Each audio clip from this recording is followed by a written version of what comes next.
uma honra enorme ocupar mais uma vez essa plataforma, esse púlpito, esse altar, um lugar onde homens reconhecem o seu tamanho, onde homens reconhecem o seu papel. Eu reconheço que aqui eu sou o menor de todos. Reconheço que sou apenas um canal. Reconheço que se não for a graça, o favor, o poder, a unção e o Espírito Santo que te convence de todas as palavras, de mim nada poderia sair de bom a não ser Ele mesmo que escolheu habitar em mim. Então eu reconheço que é um privilégio estar ocupando mais uma vez. Espero que vocês não enjoem da minha voz ou das mensagens ou palavras que Deus tem colocado. Domingo passado eu não consegui finalizar e hoje eu quero tentar passar alguns pontos e passos do que ficou. Para quem não esteve aqui, quem não estava aqui no último domingo, levanta assim só para eu entender. Então eu vou bem rápido dar uma resumida no que a gente compartilhou. Nós falamos um pouco sobre os céus. Nós falamos um pouco sobre as promessas de Deus ao nosso respeito. De como nós nos portamos aqui, mas essa jornada ela é bem rápida e passageira. Talvez 80, 90, 95 anos já se torna um pouco de cansaço. Mas existe para nós uma promessa. E essa promessa foi conquistada, foi revogada. Essa promessa foi alcançada, ela foi conquistada na cruz do Calvário. A promessa de nos reconectar com Deus, a promessa de ser Jesus o caminho que nos leva a viver uma terra que mana leite e mel, a viver uma terra onde não existe mais choro, nem dor, nem sofrimento, uma terra prometida para nós, onde as ruas são de ouro, aonde, outro microfone por favor, aonde os muros são de pedras preciosas, aonde, enfim, as riquezas que nós ansiamos aqui na terra, lá é um lugar onde nós usaremos de caminho para pisar. Uma terra que o principal não são as ruas, não é os muros, não é a grandeza ou a beleza dessa cidade. O principal é quem habita no centro dela.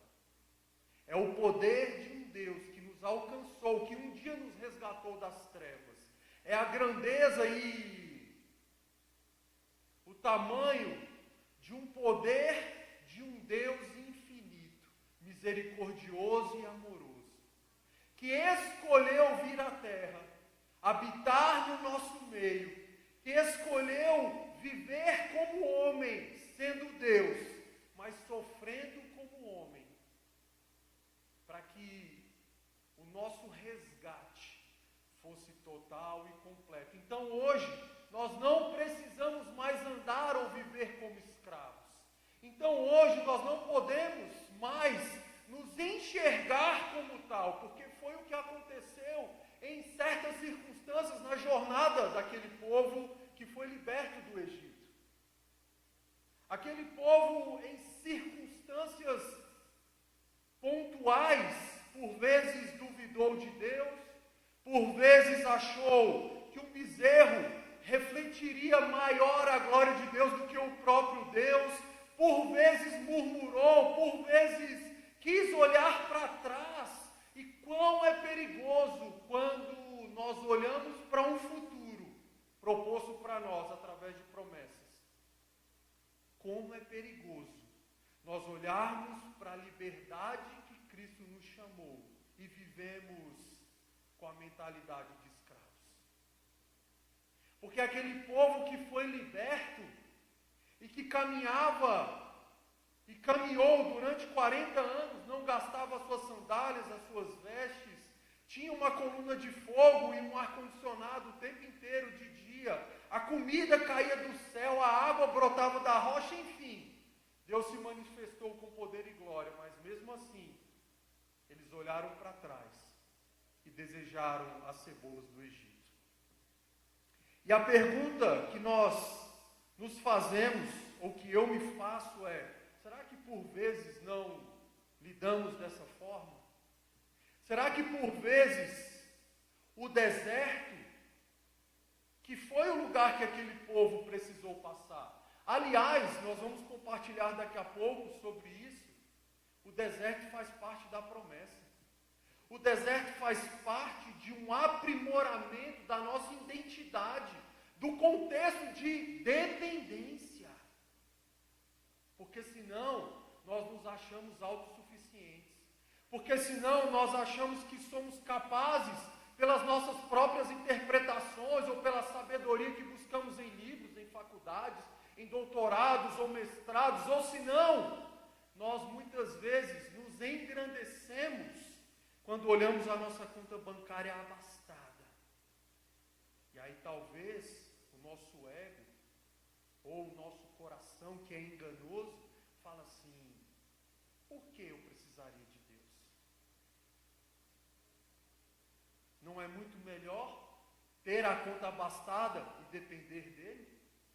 Não é muito mais prudente e inteligente amar a sua palavra e viver e expressar o poder dele aqui na terra, podendo usufruir de tudo que ele conquistou e já nos entregou nos lugares celestiais? Não é muito mais prudente, inteligente e sábio viver com esse Deus no coração e na mente? Porque aí as nossas decisões, pastor Jair, porque aí as nossas intenções, porque aí o nosso caminhar, a nossa jornada, o caminho que trilhamos ou trilharemos aqui nessa terra tem o aval, tem o carimbo, tem a chancela. Ali vão embaixadores do meu reino aqui na terra.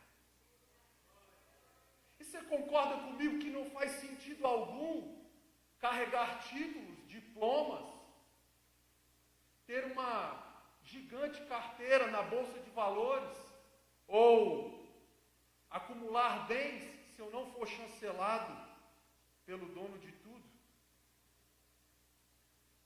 É muito mais prudente, inteligente e sábio ter tudo isso, porque a Bíblia diz que nós podemos viver o melhor dessa terra. Aliás, essa é uma promessa para nós.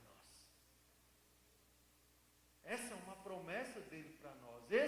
Essa foi uma das conquistas, China, que ele resgatou na eternidade e que nos levará para lá um dia, mas que conquistou na cruz, morrendo e se entregando em meu lugar e no seu lugar, porque a dívida que era contra nós, a Bíblia diz que foi rasgada.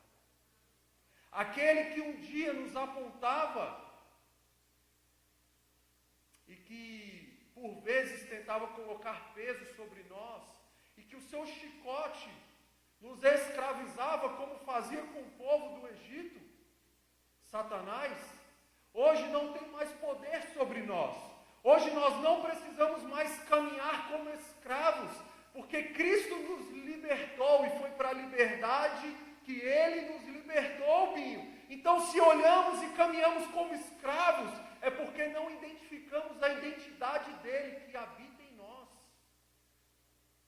Olha aqui para mim, quando o Espírito Santo veio e escolheu habitar em você, uma parte dos céus começou a se mover dentro de você.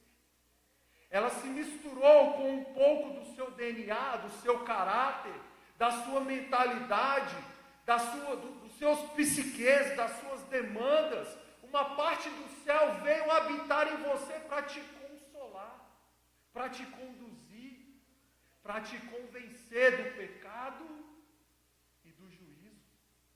Isso não é tão poderoso quando você olha para toda essa história, para tudo que Jesus conquistou na cruz, para como aquele povo foi liberto do Egito. Isso não faz com que você tenha boas expectativas sobre o seu futuro? Sim ou não? Sim.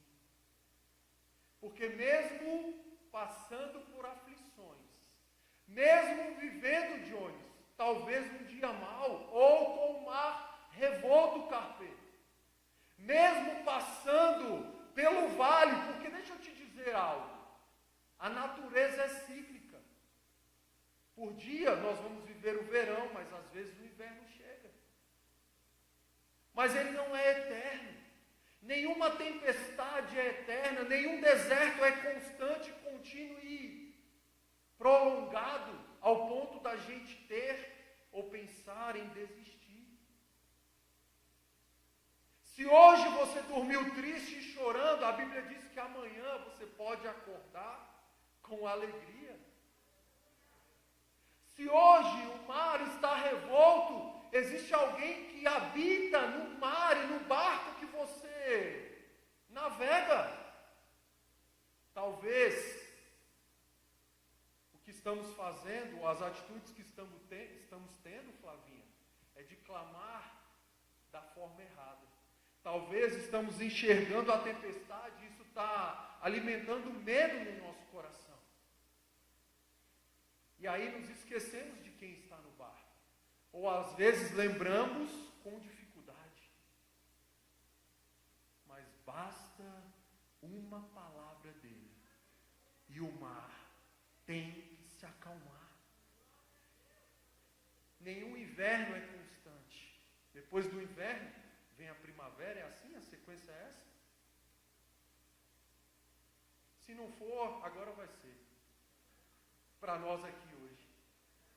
Depois do inverno, vem o florescer, os frutos começam a aparecer, mas nós precisamos ser constantes. Nós precisamos ser intencionais em viver esse poder que é disponíveis a nós, Silvinha. Imagina, um Deus que escolheu morrer em meu lugar para que eu pudesse usufruir, viver e compartilhar do seu poder nessa terra.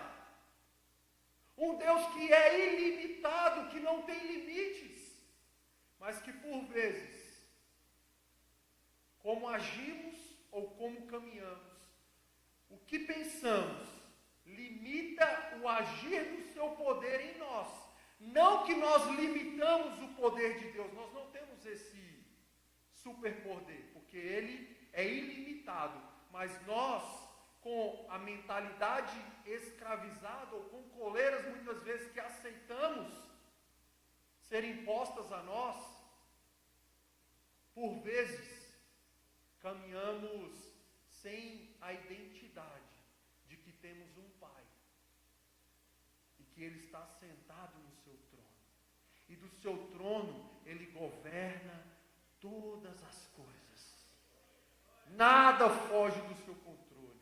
Nada está alheio à sua visão. A Bíblia diz que Ele está passeando por toda a terra.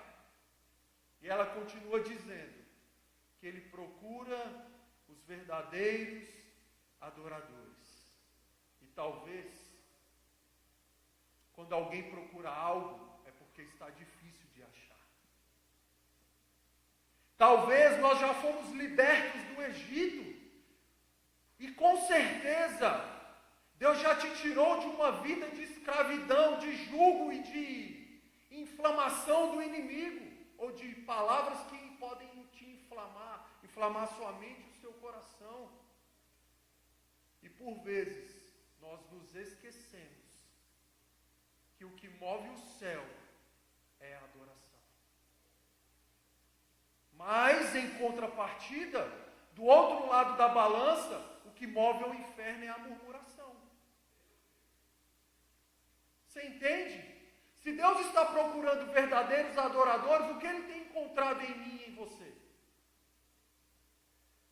O que Ele encontrou num povo que foi liberto, que viu o mar se abrir, que comida desceu do céu, que suas vestes não se gastaram, que a sandália crescia junto com os pés? O que Ele encontrou nesse povo? Adoração ou murmuração? Quantos aqui já leram a história? Ele encontrou nesse povo murmuração. E o que move os céus? Vamos, gente, me ajuda. O que move os céus? E o que move o inferno? Isso limita o poder do agir de Deus na vida de um povo. na vida de uma família, na vida de um homem, na vida de uma mulher. Obrigado. Puxa, esse besouro sai fora. Peste do Egito. Então, meus irmãos amados, igreja poderosa do Senhor, em meio ao deserto, mesmo que as circunstâncias sejam preocupantes, e quantos aqui já passaram por deserto? Não precisa levantar sua mão, só lembra. Lembra de quantas vezes você foi forjado, formado, compilado, carpeiro, mas você permaneceu lá, o Deus de Israel, que tem promessas sobre a sua casa, vida e família, te resgatou, te tirou daquele lugar que muitas vezes a preocupação e a inconstância tomam conta ou tentam tomar conta da nossa mente, do nosso coração. É assim ou não é? Sabe? O deserto foi tão avassalador para a vida do povo que eles perderam a visão do tamanho e o poder do seu Deus. Eles derreteram os anéis, os brincos, as pulseiras, o que eles tinham de ouro, e construíram um bezerro. Olha como a mentalidade e o coração daquele povo foi corrompido pelo deserto. Eles viram, olha só, você consegue imaginar comigo um mar vermelho se abrindo, colunas de água se levantando, e imagina, você está passando aqui, uma baleia está nadando como num aquário, e do outro lado outros peixes, e o povo passando de pé enxutos. Imagina a grandeza e o tamanho desse Deus que é ilimitado, Bia, mas o povo perdeu a visão e a consciência da grandeza e do poder desse Deus, ao ponto de o comparar com um bezerro. Não poderia ser uma águia, não poderia ser um leão, não poderia ser algo com mais imponência, um bezerro. Qual a força que um bezerro tem, meus irmãos? Mas quantas vezes nós colocamos a nossa esperança e expectativa quando caminhamos pelo deserto na frase que soou do Jornal Nacional? Quantas vezes a nossa expectativa ou o nosso coração esteve inquieto pela queda da bolsa ou pela perda de um emprego? O mesmo Deus que fecha portas é o Deus que abre portas. Quantas vezes nós nos inquietamos, fonte, com o diagnóstico do médico? Quantas vezes nós nos inquietamos com as notícias que muitas vezes vêm para tentar nos encoleirar? E existem circunstâncias e atitudes, e eu quero compartilhar com você algumas atitudes que limitam o agir desse Deus na nossa igreja, na sua casa, na sua família, na salvação dos seus entes queridos, na cura daqueles que você ama, na transformação da sua conta bancária, ou da sua empresa, ou da sua casa, enfim. A promessa para o povo era que eles herdariam e entrariam em uma terra.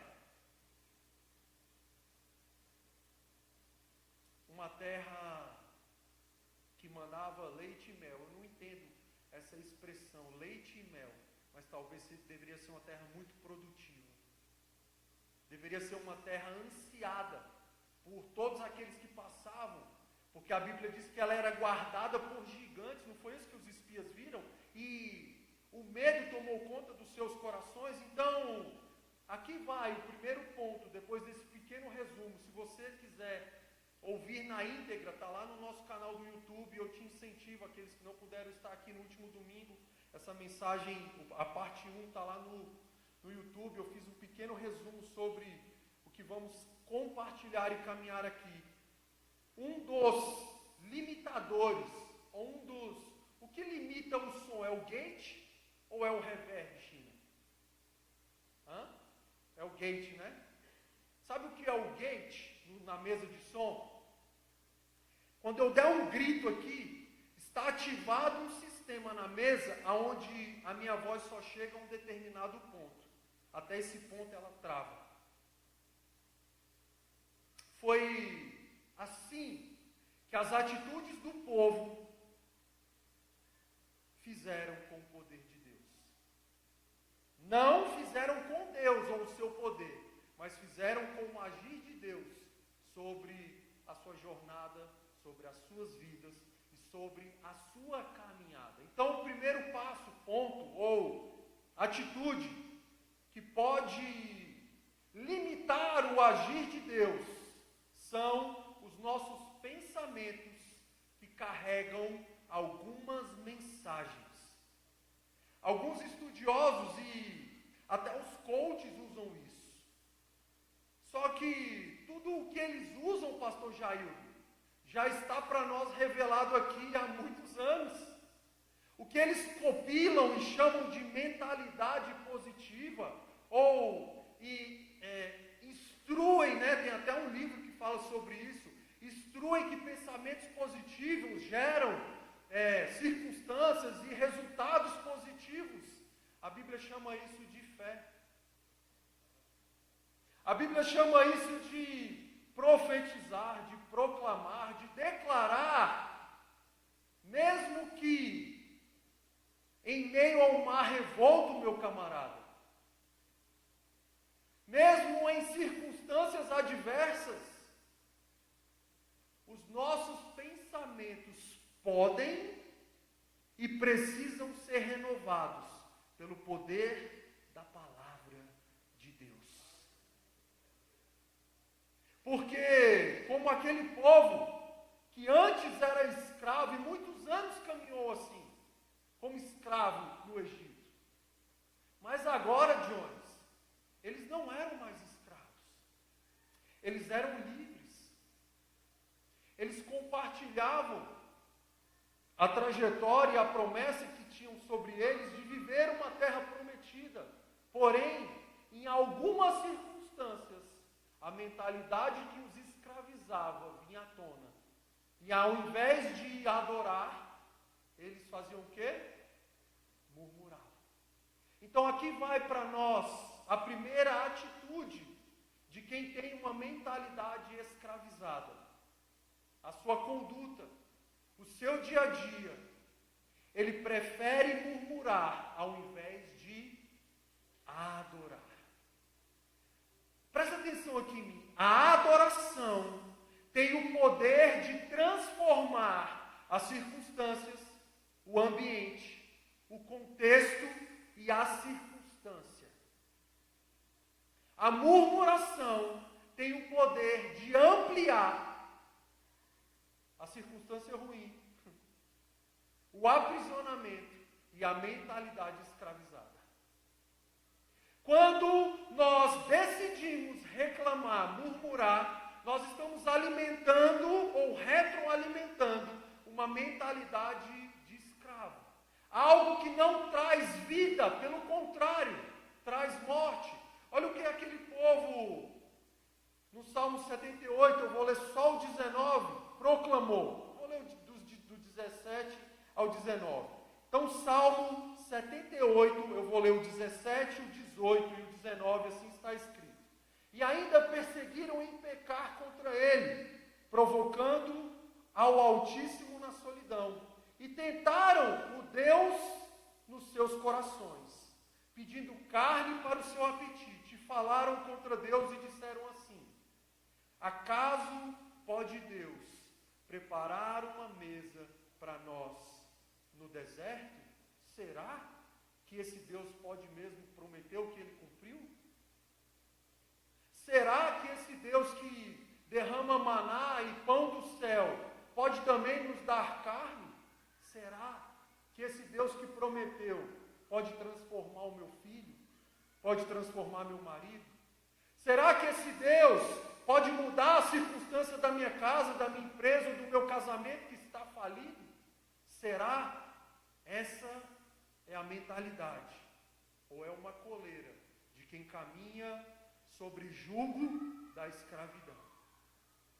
Porque se o próprio Jesus disse que para os homens há limite, mas o nosso Deus é ilimitado, o que pode ser grande demais para que Ele faça? Qual a circunstância, ou a sua dor, ou a promessa que você ainda não alcançou,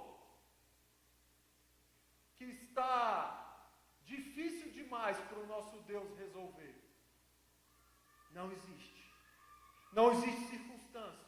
Não existe perda. Não existe dor ou dificuldade que faça ou que impeça com que o nosso Deus expresse a sua grandeza, a não ser a nossa dúvida e falta de fé.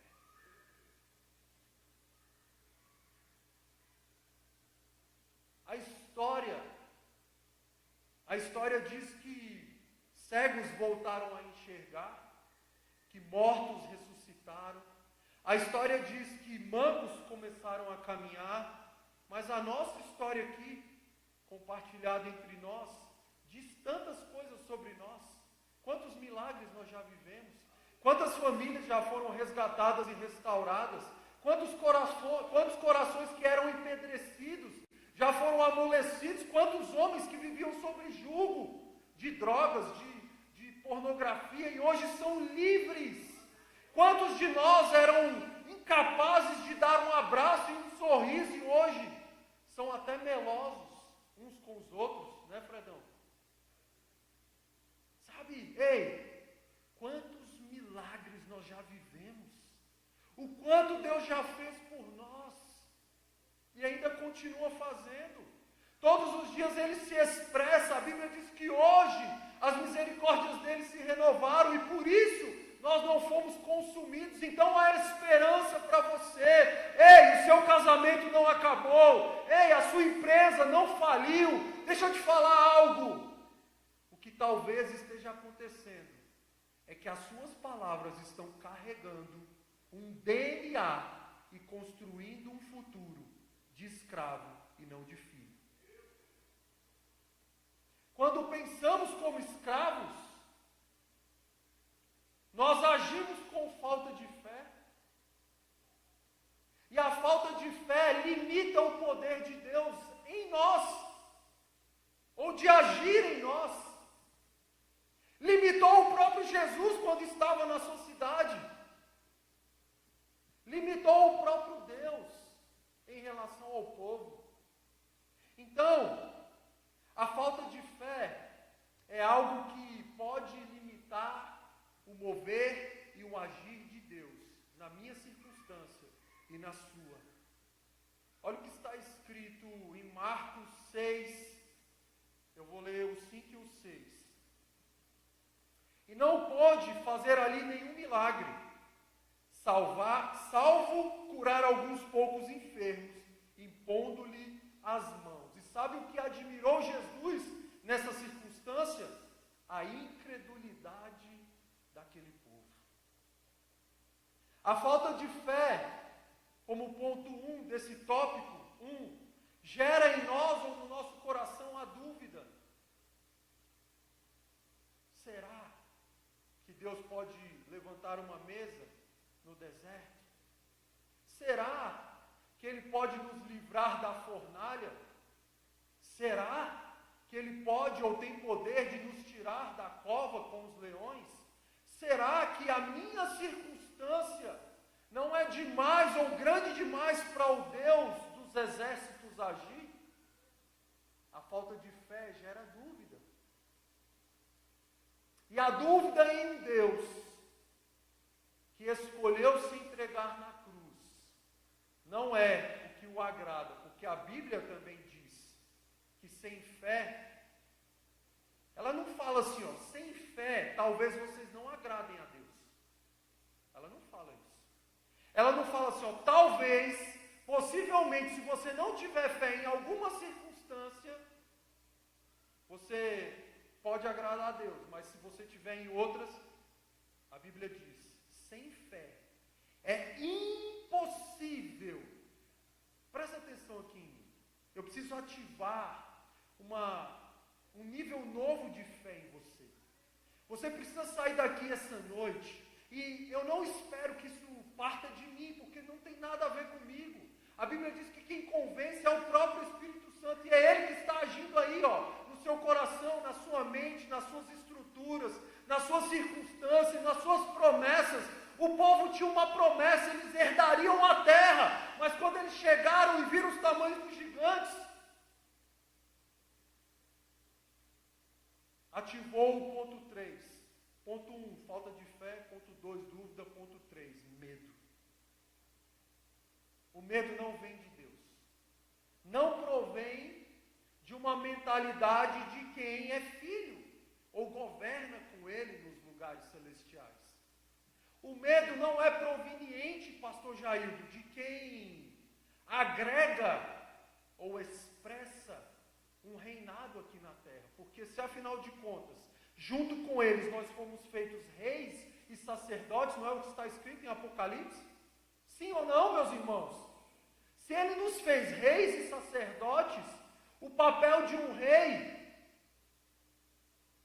não é ter medo, não é ter dúvida, e não é ser incrédulo. O papel de um filho, e eu como filho, quando era pequeno, talvez agia como a Aninha. Ela não se preocupa com o almoço que precisa estar na mesa todos os dias. Ela não se preocupa com a escola que precisa ser paga todos os meses. Ela não se preocupa com as circunstâncias mínimas ou as maiores, porque ela tem um pai. E como é fácil confiar quando se tem um pai. Como é fácil ter esperança quando se tem um pai. Talvez você esteja no seu coração, a gente vai falar já sobre isso no ponto 2. Pastor Júnior, mas eu não tive essa figura aqui na terra. Mas eu quero te apresentar essa figura que está nos céus. Um pai que te ama, que se entregou e que deu o seu filho para que você se tornasse filho e tivesse herança. Você entende o quanto isso é poderoso? E por que ainda nós caminhamos com a mentalidade escravizada? Por que ainda nós aceitamos as coleiras que nos são propostas? Por que ainda nós deixamos que o deserto desconstrua a imagem de um Deus gigantesco, Binho? E por vezes nós construímos bezerros de ouro para adorar. E por vezes nós colocamos a nossa esperança ou expectativa naquilo que não traz solução aos nossos problemas. Palavras carregam um DNA. Palavras carregam a estrutura de uma semente. E uma semente bem plantada, regada, forjada e bem cuidada, cresce, floresce e dá frutos.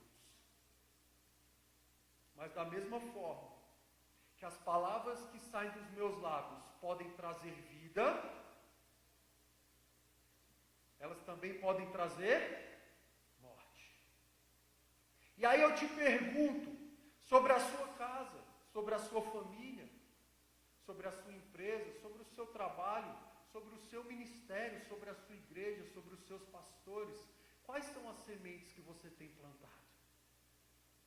Quais são as sementes que você tem plantado sobre a circunstância difícil que tem se levantado? Porque quando Deus manda que o povo dê volta sobre a cidade, eles não perguntaram, não faz sentido Deus dar a volta, cantar sobre uma cidade, dar 13 voltas sobre uma cidade. Eles não duvidaram, eles tiveram fé e eles obedeceram. Sabe o que aconteceu? Sem nenhuma lógica, as muralhas caíram. Então, as palavras que saem dos nossos lábios, elas têm o poder de construir ou de destruir, de levantar ou de derrubar. Porque Tiago 5, se eu não me engano, diz que a nossa língua, e eu gosto de voltar a esse tema, de bater nessa tecla, porque isso tem um poder, Mônica, de refazer o nosso presente e de modificar o nosso futuro.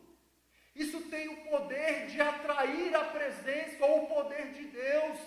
As nossas palavras, elas podem mudar a circunstância. As nossas palavras, elas podem trazer a referência que nós gostaríamos de passar ou viver para o nosso futuro. Se dos nossos lábios só saem sementes que desconstroem, ou que são plantadas sobre a murmuração, nós estamos atraindo o inferno. Nós estamos desagradando a Deus. Porque a murmuração é uma das consciências da falta de fé. Essa circunstância não tem jeito, para o meu filho não dá, para essa família é difícil demais, esse país já era, esse país está perdido, esse governo não tem mais jeito, e essas palavras vão construindo um DNA e vão formatando um futuro. Vocês percebem? Quando olhamos para o deserto, as nossas palavras, constroem um altar de adoração a Deus, ou um bezerro de ouro. Isso é muito profundo, porque isso tem o poder de mudar a arena que nós escolhemos entrar dentro de casa, ou na rua. Isso pode fazer com que o nosso coração viva as experiências de filho, e deixe as de escravo para trás. Porque se Cristo já nos libertou, meus irmãos, por que viver como escravos, ou sobre jugo, ou condenação? Não existe nada demasiadamente difícil para o meu Deus e para o seu Deus. Não duvide da capacidade dele, porque se ele quiser te livrar, meu irmão, ele o fará. Sabe? O acesso ao poder de Deus está na fé. E ele carrega uma confiança. Uma confiança não nas minhas habilidades ou no meu braço forte. Porque por vezes nós duvidamos das nossas promessas, nos colocando como requisito para que elas aconteçam, nos colocando como paralelo para que elas avancem, e não está relacionado às minhas habilidades ou às suas, está relacionado a ter fé, a não duvidar e a não murmurar, está relacionado em continuar caminhando, está relacionado a viver, mesmo que no deserto, os milagres do deserto. Porque naquele deserto, eu não sei qual deserto você passa hoje, mas naquele deserto, o povo tinha comida que caía todos os dias. E todas esses outros milagres que nós já compartilhamos aqui. Sabe o que está escrito em Provérbios 23:7? Está escrito assim: porque como o homem imaginou no seu coração, em algumas versões fala, como imaginou na sua alma, assim ele é. E se você tem se imaginado como pequeno, como fraco, como debilitado, como coitado, como vítima, a sua mente tem te enganado e tem tentado colocar você coleiras. Sabe? Só exerce fé, presta atenção aqui, só exerce fé quem tem intimidade. Só tem intimidade quem caminha e confia. E quem confia, reconhece o tamanho e o poder da soberania de Deus. O acesso ao poder de Deus gera milagres que são construídos na intimidade e na confiança. Meus irmãos, algumas vezes precisamos nos avaliar e identificar o que tem nos prendido. Quais são as circunstâncias que têm nos parado, ou nos travado, ou tentado nos aprisionar. Muitos aqui conhecem a mesma história do cachorro com a coleira, o elefante no circo, que quando pequeno é colocado uma argola nos seus pés, e ele é desde pequeno condicionado a viver preso naquele lugar, sem perceber ou enxergar o tamanho da sua força. Talvez o inimigo tenha tentado mostrar ou diminuir quem você é em Deus, o poder que você tem como filho, como rei, sacerdote, Binho. Talvez as circunstâncias ou o deserto tenham sussurrado dúvidas no seu ouvido e falado assim: ué, mas você não é filho e está passando no deserto? Ué, Elias também não era? E o povo também não era? E por que nós estamos isentos de talvez estar no deserto? Ei, viva os milagres do deserto. Experimente o Deus que se manifesta na bonança ou na tempestade. Viva a grandeza e a grandiosidade desse Deus que se expressa na fornalha. Seria muito mais fácil negar a fé e falar assim: eu só ia adorar esse rei aqui, não vai dar nada. Mas aqueles 3 homens se mantiveram posturados, postura de filho, postura de rei, convictos sobre o que você não pode flexibilizar, porque o mundo aí fora tem flexibilizado tudo. A família convencional não é mais o homem e a mulher. É o que você quiser. Meu Deus. A igreja não é mais necessária. Não, eu sou a igreja na minha casa. Então rasga Hebreus, joga fora e bota fogo. Então desconstrói o que Jesus falou sobre corpo. Nós não podemos flexibilizar o que Deus não flexibiliza.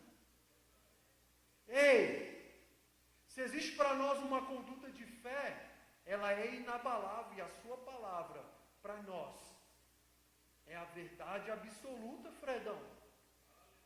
Não tem curva, não tem meio termo, não tem atalho.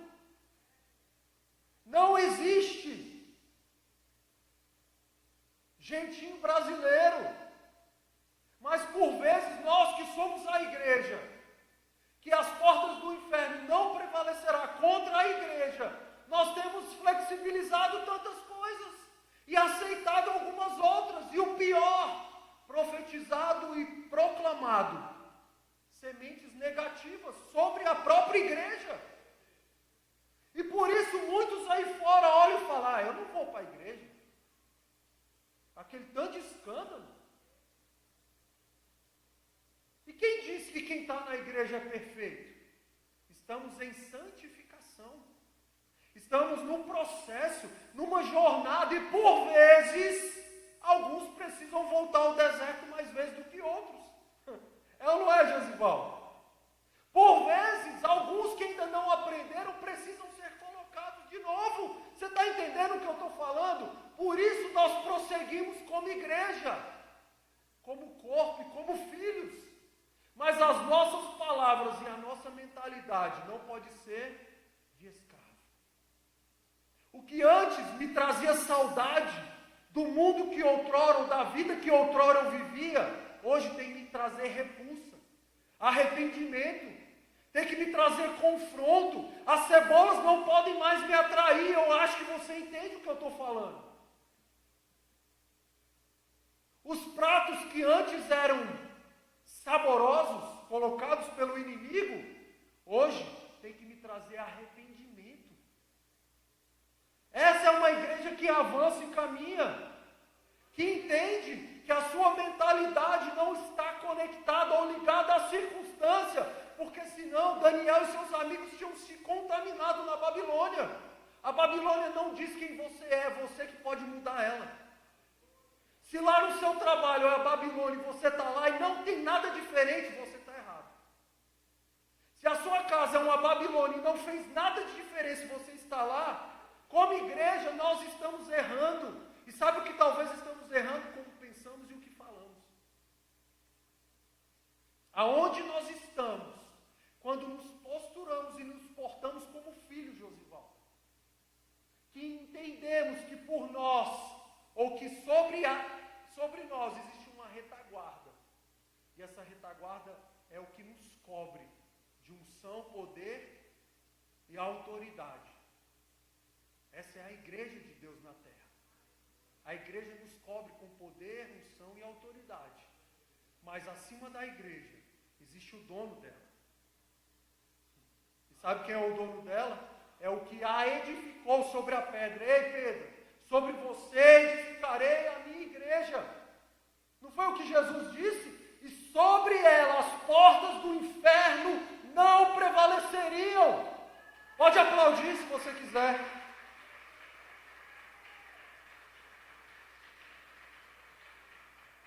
Sabe por que às vezes nós estamos acomodados, Bia? Porque o deserto talvez nem está doendo tanto mais. Talvez não está mais quente como deveria ser, porque tem um ar-condicionado cobrindo. Talvez não está frio à noite como deveria ser, Bia, porque tem uma cortina de fogo nos guardando.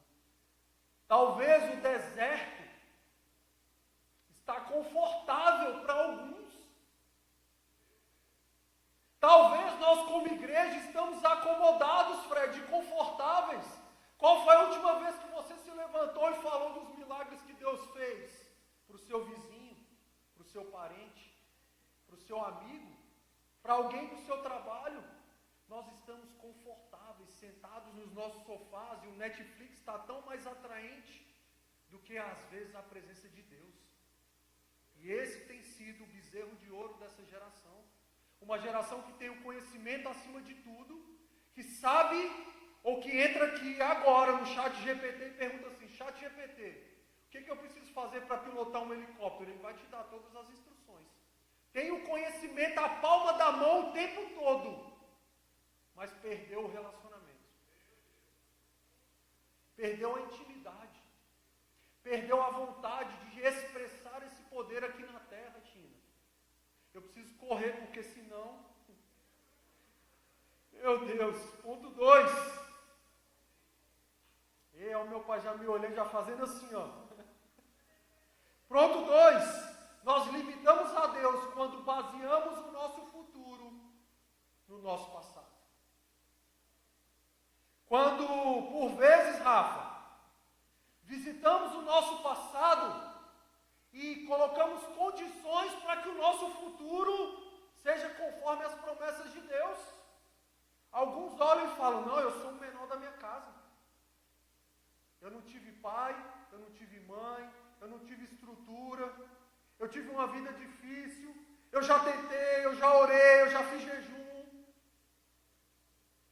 Alguns olham para o passado e acham que vão trazer ou remontar ele no futuro. E isso impede das promessas se cumprirem. Me basear no passado serve para entender a minha origem. Serve para entender ou para olhar de onde Deus me tirou. Não de ter vontade a voltar a comer cebolas. Olhar para o meu passado identifica quem o diabo disse que eu era.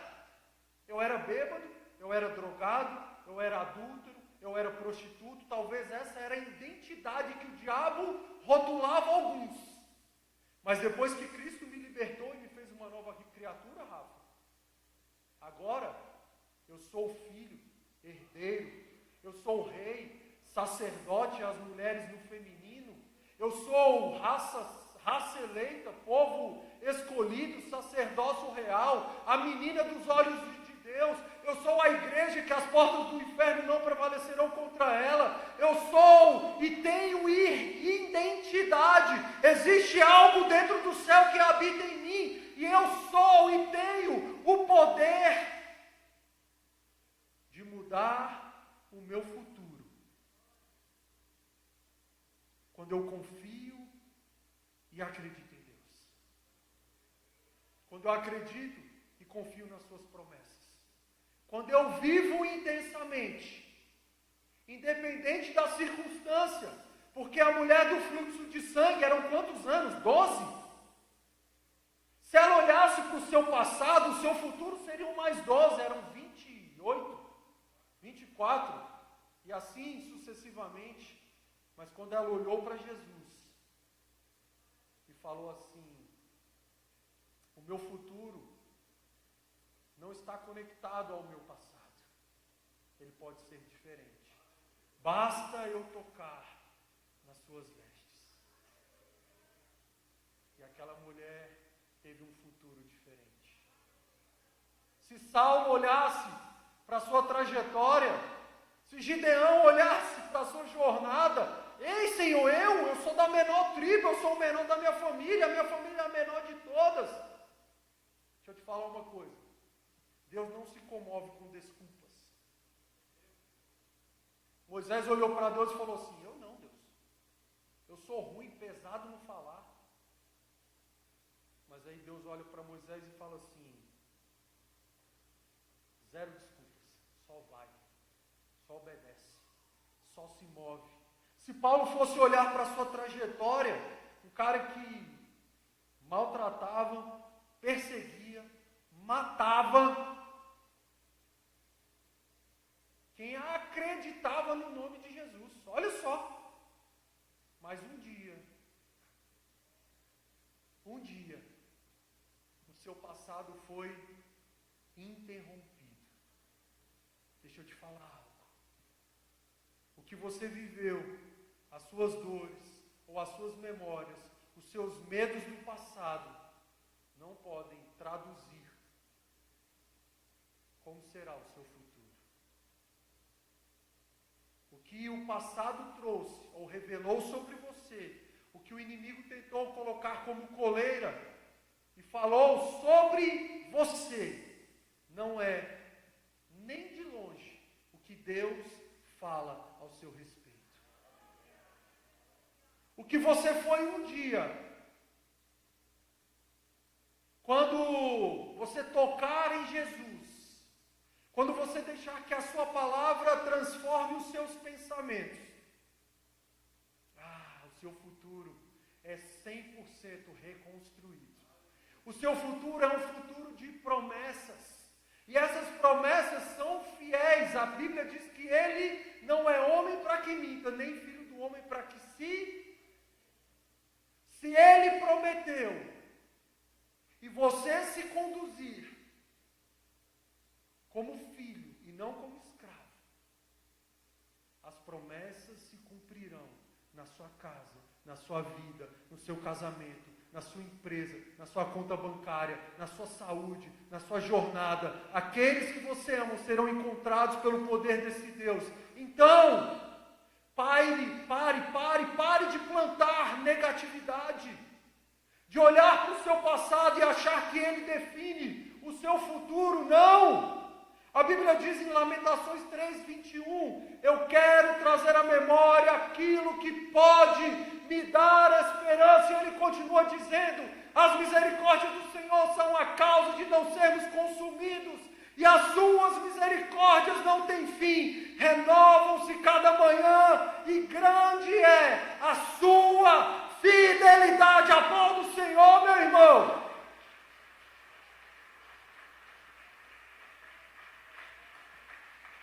Nós não podemos consultar o nosso passado e viver reféns dele.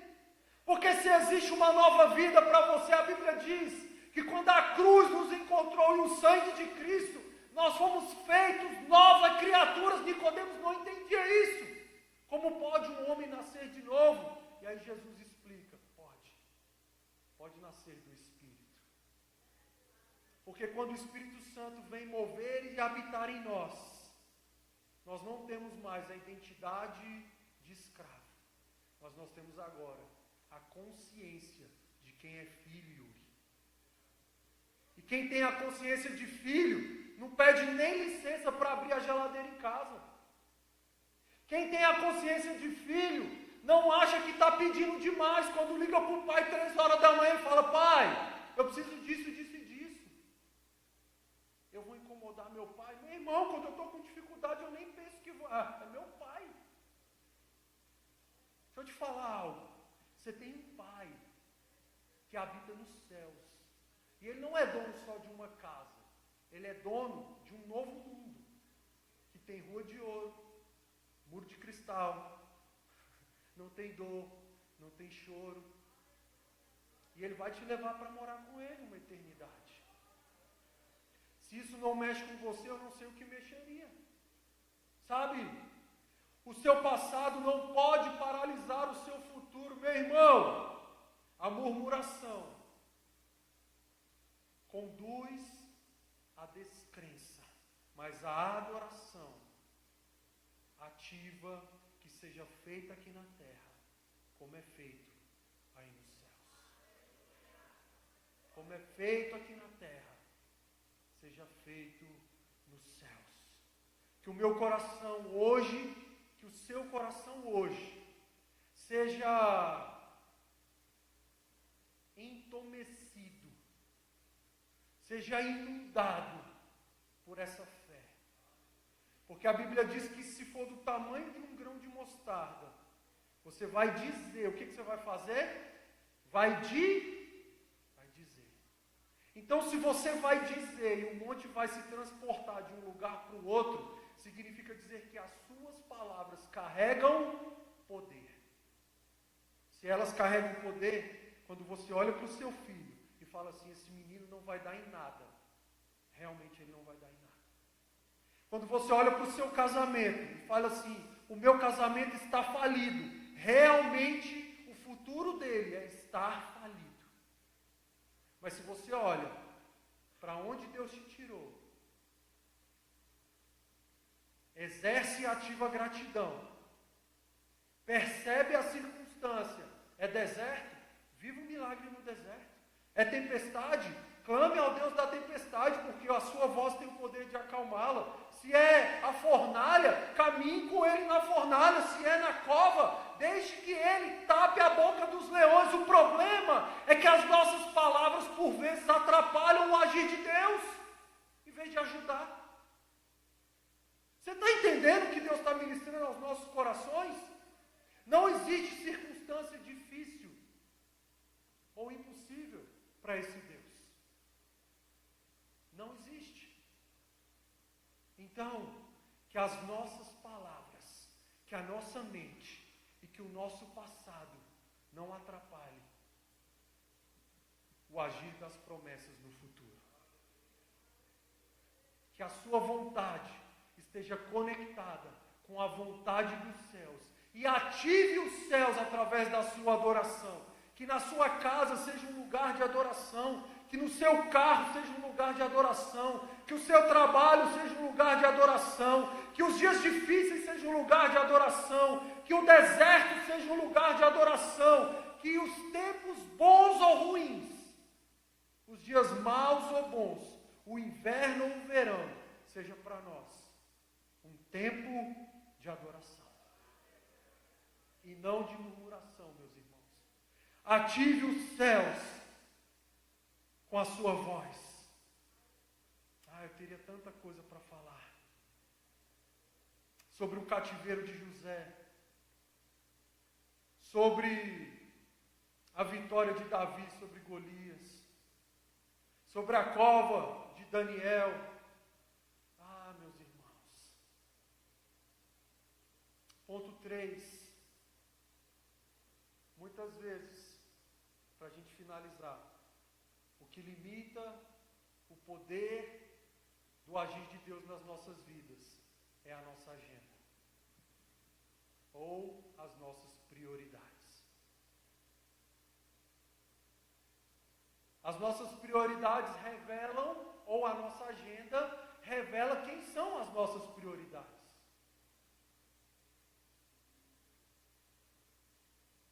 Êxodo 5, de 1 a 3, fala assim: e depois foram Moisés e Arão e disseram a Faraó, eles ainda eram escravos, mas eles sentiram saudade de Deus. ó Faraó, assim diz o Deus de Israel, deixe o meu povo ir, para que celebre uma festa no deserto. E aí Faraó falou assim, mas Faraó disse, quem é esse Senhor Deus de Israel? Cuja voz eu ouvirei para deixar ir Israel? Não conheço esse Deus, não conheço esse Senhor. Nem tampouco deixarei que vocês vão fazer essa adoração aí no deserto. E eles disseram, o Deus dos hebreus nos encontrou, portanto, deixa-nos ir agora, para que a gente possa oferecer sacrifício ao nosso Senhor. A resposta de Faraó está lá em Êxodo 5:9. O diálogo continua, mas Faraó bate o martelo e fala assim, agrave o serviço sobre eles, ou seja, aumente o trabalho, coloque mais trabalho, dê mais atividades, coloque eles mais ativos, faz mais um doutorado, faz mais um mestrado, faz mais um, está pouco, está um emprego, procura 2, 3, eu não estou falando contra isso. O que eu estou compartilhando ao seu coração é que existe um tempo de prioridade.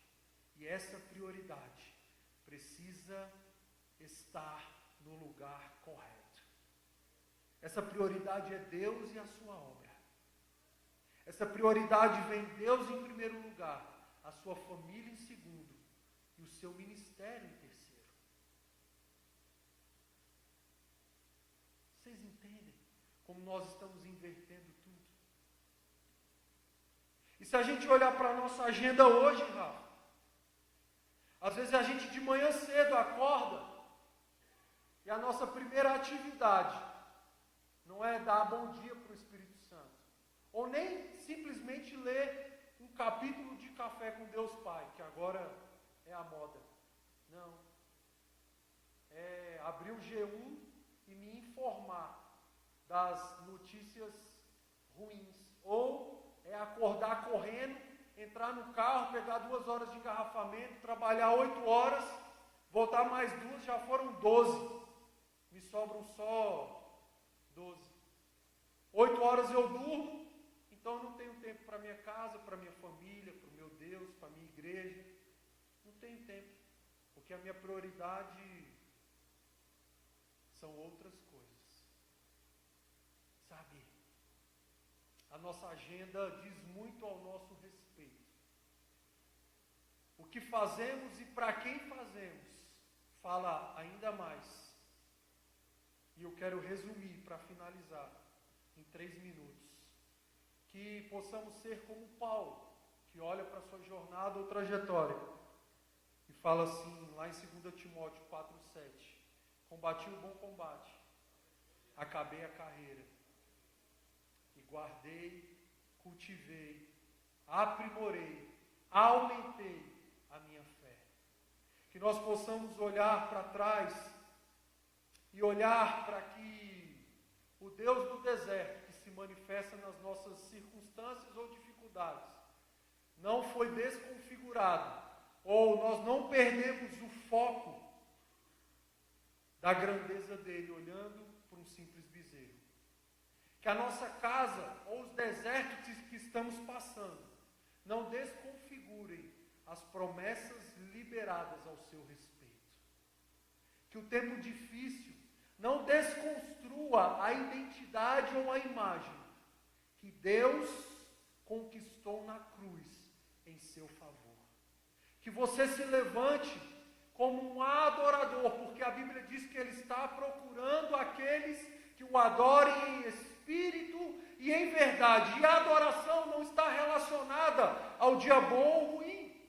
Não está relacionada ao tempo bom ou mau. A adoração está relacionada ao quanto eu confio e dependo de um Deus que opera e continuará operando milagres na minha vida, na sua vida, na minha casa, na sua casa, na nossa igreja, até que um dia Ele venha nos buscar. China, se quiser chamar o louvor, até que um dia Ele venha nos buscar, Rafa.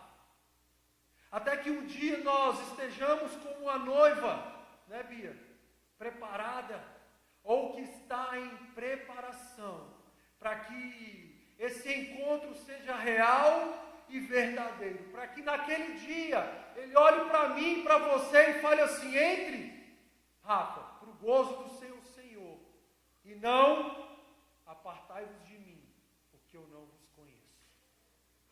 Que naquele dia ele olhe para a minha conduta e para a sua e fale assim: esse combateu o bom combate. Esse teve uma boa carreira. E não foi só a profissional. Não foi só a financeira. Foi também a familiar, foi também a ministerial, foi também a de exercer o seu papel como rei, sacerdote e, acima de tudo, como embaixador, que proclama um reino, que é o único que não tem fim. Porque todo o resto será consumido pela traça, e o que ele diz mais? Pelo ferrugem. Todo o resto vai ser consumido pelo ferrugem e pela traça. O que iremos levar para uma eternidade é o quanto combatemos o combate, é o quanto caminhamos a carreira e o quanto guardamos a fé. Que sejamos os guardiões dessa fé, que sejamos a igreja poderosa que se levanta com uma identidade de filho, com uma identidade de quem tem herança, que sejamos aqueles que nas nossas casas ou nos nossos trabalhos, somos aqueles que levam as boas novas e não aqueles que trazem as más notícias. Que aonde estivermos, sejamos influência para a Babilônia e não a Babilônia nos inflame ou contamine. Que onde estivermos, possamos identificar que ele está passando. E se eu estou há 12 anos sofrendo de uma enfermidade, basta tocar na orla da sua veste.